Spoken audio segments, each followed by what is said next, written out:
Hai anak-anak hebat dan cerdas, jumpa lagi dengan Ibu di tema 3, subtema 1, muatan pelajaran IPA untuk kelas 4 SD. Kali ini kita akan belajar kerusakan lingkungan dan bagian-bagian tumbuhan. Kerusakan lingkungan. Manusia berinteraksi dengan sesamanya serta lingkungannya. Interaksi antara manusia dengan lingkungan yang tidak seimbang akan menimbulkan berbagai masalah. Tidak jarang manusia merusak lingkungan untuk kepentingan dirinya tanpa memperhatikan kelangsungan hidup hewan dan tumbuhan. Berikut beberapa contoh kegiatan manusia yang menyebabkan kerusakan lingkungan. Kebakaran hutan. Kebakaran hutan mengakibatkan hilangnya habitat dan sumber makanan bagi satwa. Menangkap ikan menggunakan bom atau pukat harimau. Hal ini mengakibatkan rusaknya terumbu karang dan kematian hewan laut lainnya. Nah, sekarang mari kita belajar bagian-bagian tumbuhan. Setiap tumbuhan memiliki bagian-bagian dan fungsi-fungsi tertentu. Bagian-bagian tumbuhan meliputi akar, batang, daun, bunga, buah, dan biji. Yang pertama adalah akar. Bagian tumbuhan yang tumbuh di dalam tanah atau beberapa ada di atas permukaan tanah. Jenis-jenis akar. Yang pertama adalah akar serabut. Akar serabut dimiliki oleh tumbuhan berkeping satu. Akar serabut berbentuk seperti serabut dan berukuran kecil. Contohnya, tanaman padi dan jagung. Yang kedua adalah akar tunggang.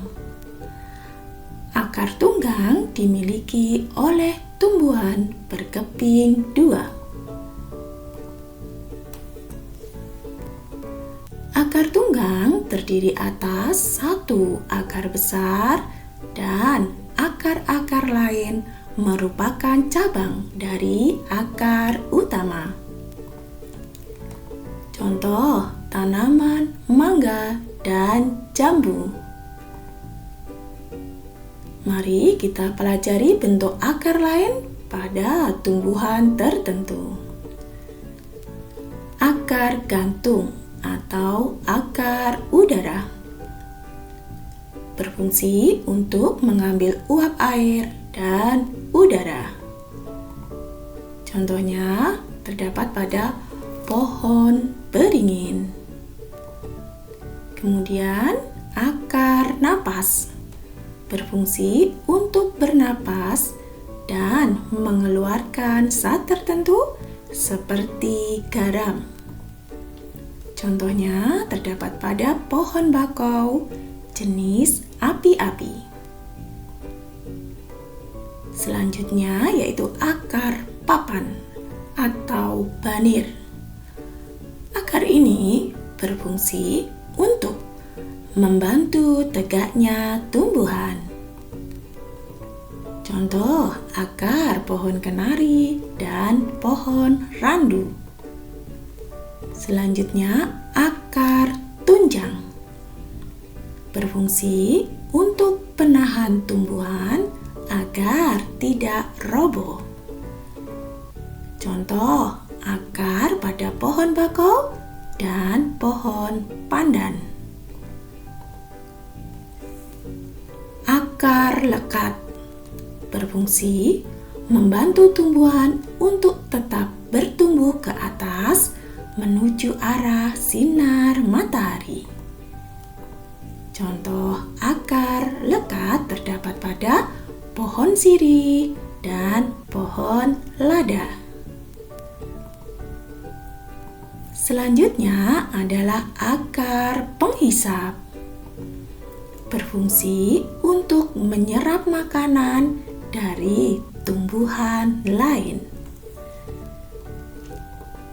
Contoh tumbuhannya yaitu tumbuhan jenis parasit seperti benalu.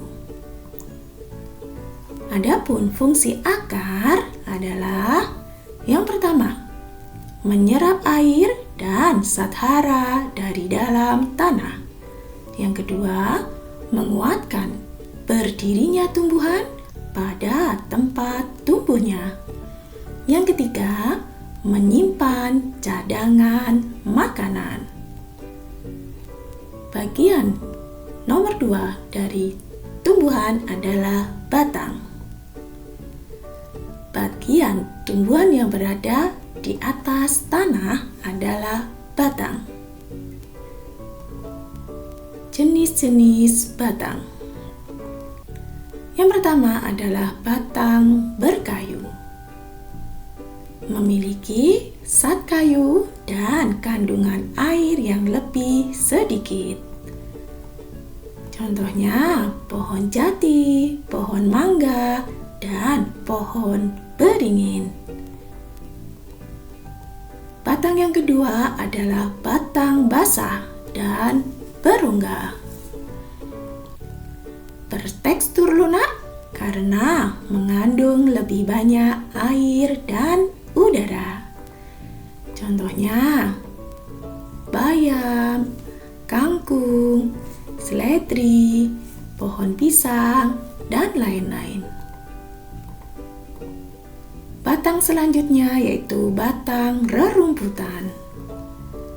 Batang rerumputan tidak berkayu, memiliki ruas-ruas yang bisa dilihat dengan jelas, berongga, dan umumnya berukuran pendek. Contohnya pada tanaman padi, jagung, dan tebu. Adapun fungsi batang adalah sebagai berikut. Yang pertama, menyalurkan air, zat hara, dan zat makanan ke seluruh bagian tumbuhan. Yang kedua, tempat tumbuhnya daun, bunga, serta buah. Yang ketiga, tempat menyimpan cadangan makanan pada jenis tanaman tertentu, misalnya tanaman tebu. Bagian tumbuhan yang ketiga adalah daun. Daun merupakan bagian tumbuhan yang berbentuk lembaran dan tumbuh pada cabang-cabang batang. Daun dibedakan berdasarkan tulang daun, yaitu yang pertama, daun yang memiliki tulang daun menyirip. Yang kedua, tulang daun menjari. Yang ketiga, tulang daun melengkung. Yang keempat, tulang daun sejajar. Berikut adalah fungsi daun. Yang pertama, sebagai tempat fotosintesis. Fotosintesis adalah proses pembuatan makanan pada tumbuhan dengan bantuan energi cahaya matahari. Yang kedua, fungsi daun yaitu sebagai tempat penguapan air. Yang ketiga, sebagai alat pernapasan pada tumbuhan. Bagian tumbuhan yang keempat adalah bunga. Bagian bunga meliputi mahkota bunga, benang sari, putik, kelopak, dan tangkai bunga. Mari kita pelajari fungsi dari masing-masing bagian bunga. Yang pertama, tangkai bunga. Tangkai bunga berfungsi untuk menahan bunga agar tidak mudah terbawa angin. Yang kedua adalah kelopak. Kelopak berfungsi untuk melindungi bunga sebelum mekar. Kemudian yang ketiga adalah mahkota. Bertujuan untuk menarik perhatian polinator. Selanjutnya adalah benang sari. Benang sari merupakan alat reproduksi jantan. Selanjutnya, putik. Putik adalah alat reproduksi betina. Polinator adalah hewan yang membantu penyerbukan pada bunga.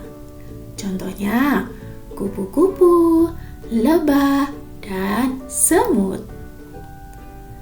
Bagian tumbuhan yang kelima adalah buah dan biji. Buah merupakan bagian tumbuhan hasil dari perkembangan bunga.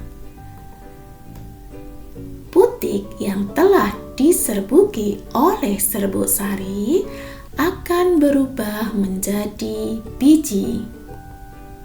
Biji ini nantinya akan ditutupi oleh daging buah. Demikian pembelajaran kita kali ini tentang kerusakan lingkungan dan bagian-bagian tumbuhan. Salam sehat, tetap semangat.